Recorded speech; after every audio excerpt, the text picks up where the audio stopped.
जय श्री राम भाइयों। मेरी इस वीडियो को सिर्फ वही भाई देखें जो सच सुनना चाहते हैं और सच को बर्दाश्त कर सकते हैं।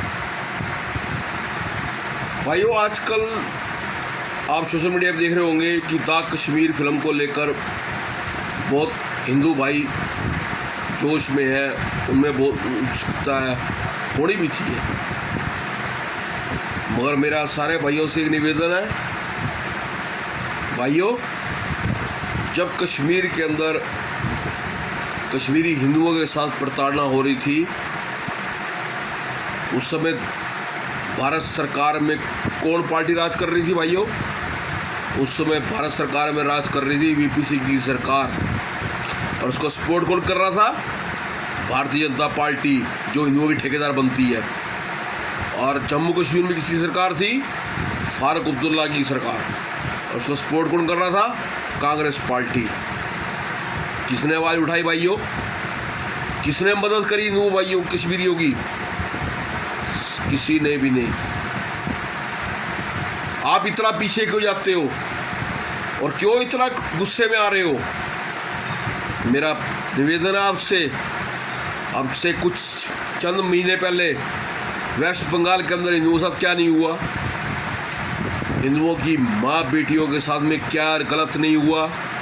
क्या आपने नहीं देखा? तो इसको लेकर किस सरकार ने आवाज़ उठाई? किसने इनकी मदद करी? क्या राज्य सरकार ने मदद करी? क्या इनकी भारत सरकार ने मदद करी? किसी ने नहीं। क्या किसी हिंदू संगठन ने मदद करी? किसी ने नहीं।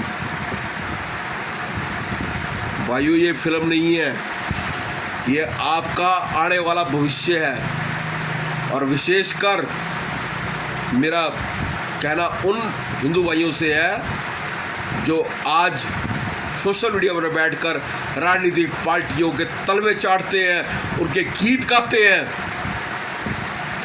कोई राजनीतिक पार्टी, कोई हिंदू संगठन तुम्हारी मदद को नहीं आएगा, लिख लो।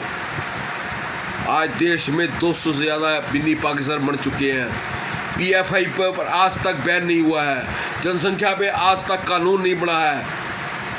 10 साल तक अगर इस भारतीय जनता पार्टी के नेता सुप्रीमो की तुती बोलती रही ऐसे ही सबका साथ सबका विकास, हमको मुल्लों का छेद कम करना है, तो माफ़ करना, 10 साल बाद तुम फिर गुलाम बनने जा रहे हो।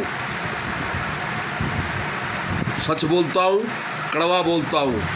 अगर मेरी बात आपको झूठ लगती हो तो आपके पास एक पोस्ट भेज रहा हूँ कि जब कश्मीर में कश्मीरी हिंदुओं से प्रताड़ना हुई थी, उस समय किस किस की पार्टी थी सेंटर के अंदर, किसकी पार्टी थी राज्य के अंदर, और किसने आवाज़ उठाई इनके लिए? Not a single party, not a single party. और जो भाई ये कहते हैं कि हमें मोदी जाके बचा लेंगे, तो माफ़ करना, मैं उन हिंदू भाइयों से कहना चाहता हूँ, आप अब ना केवल अपने आप को भ्रमित कर रहे हो, बल्कि पूरे हिंदू समाज को भ्रमित कर रहे हो। कोई राजनीतिक पार्टी, कोई हिंदू संगठन तुम्हारी मदद को नहीं आएगा। मैं पिछले 10 साल से बोल रहा हूँ, दिल्ली के अंदर दंगे हुए, कोई राजनीतिक पार्टी कोई सहयोग में करने नहीं आई। आपको ये लड़ाई अपनी खुद लड़नी पड़ेगी। इसलिए मैं सारे भाई से कहता हूँ, घर पे रख लो हथियार, मुल्लों का कर दो पूर्ण बहिष्कार, बाकी सब बातें बेकार। करते रहो मोदी, ऐसे ही मरते रहोगे सारे। लिख लो, आए मेरी बात, कड़वी जरूर लग रही होंगी आपको मेरी बातें, मगर एक बात याद रखना भाइयों, जो कौम अपने लिए नहीं लड़ती, जो कौम दूसरों पर निर्भर होती है, वो कौम या तो गुलाम बन जाती है या उसका अस्तित्व खत्म हो जाता है। जय श्री राम।